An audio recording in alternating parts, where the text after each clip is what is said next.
Hey, let me ask you this. What do you think the biggest ecosystem in the world is? Would you say the Sahara Desert? Would you say the Amazon rainforest? Well, let me tell you this. It's the ocean. And what makes up a big part of that ecosystem in the ocean? It'd be the Great Barrier Reef. In today's day and time, pollution and greenhouse gases are a leading issue in the world when it comes to rising temperatures. These rising temperatures are starting to become very negative in terms of how they're affecting ecosystems around the world. And in this case, we're speaking specifically about the Great Barrier Reef. So last year I took a class in geology, and our professor had us do a project over a movie that we had to watch.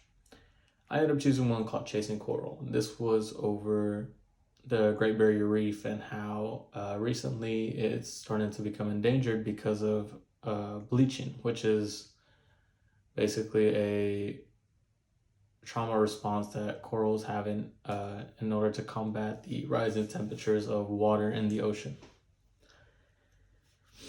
So today, I'll be talking to you about what exactly the Great Barrier Reef is, what is happening to it, and how we can help.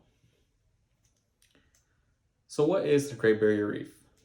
According to National Geographic, the Great Barrier Reef is the world's largest coral reef system, composed of 2,900 individual reefs and 900 islands stretching 2,300 kilometers just off the coast of Australia.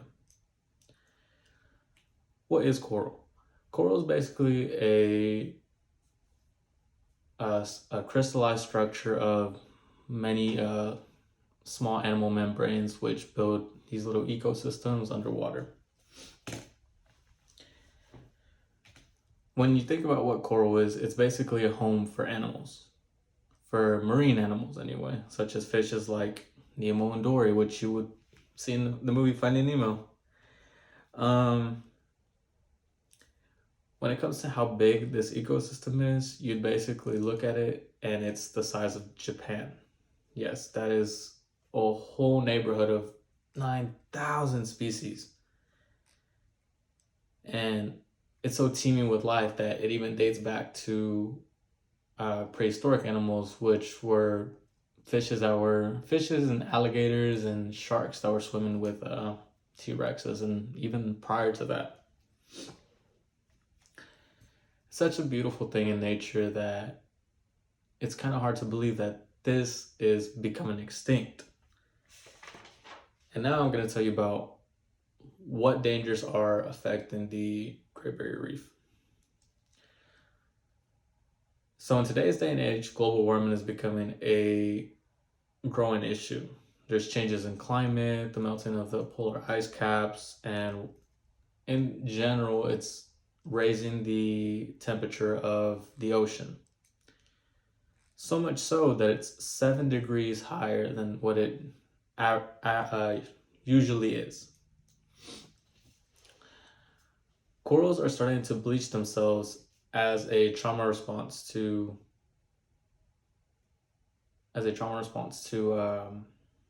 these rising temperatures. And what that trauma response is basically these coral becoming white because the nutrients they get from plankton and algae and all these things, where they would usually get in colder temperatures, are becoming more scarce whenever the temperature in the water is higher. From 2009 to 2019, 14% of coral reefs have died, according to a study done by Texas A&M. 14%. That is a big number. And this is due to the temperature staying consistently higher due to our winters and falls not being as cold as they usually be, which would give these corals time to recover from said bleaching. If this trend continues, 70 to 90% of coral reefs are said to become extinct within the next 10 years. It looks grim, but there's still hope.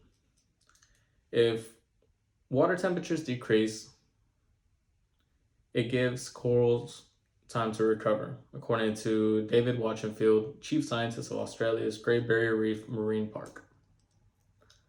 We need to take action.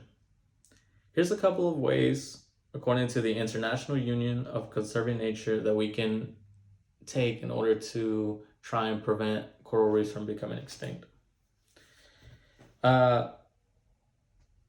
We can try to push for more greenhouse-friendly laws when it comes to how we vote in terms of elections.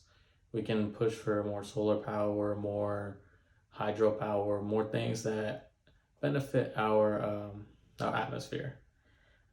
Because of greenhouse gases, it's making the globe a lot more hot, and this is causing these temperatures to rise. So we need to push for a more renewable energy friendly environment. We also need to fund programs that help protect and restore these marine ecosystems. This would help kind of give them a little bit of a crutch when it comes to establishing themselves again in areas where they were starting to go extinct.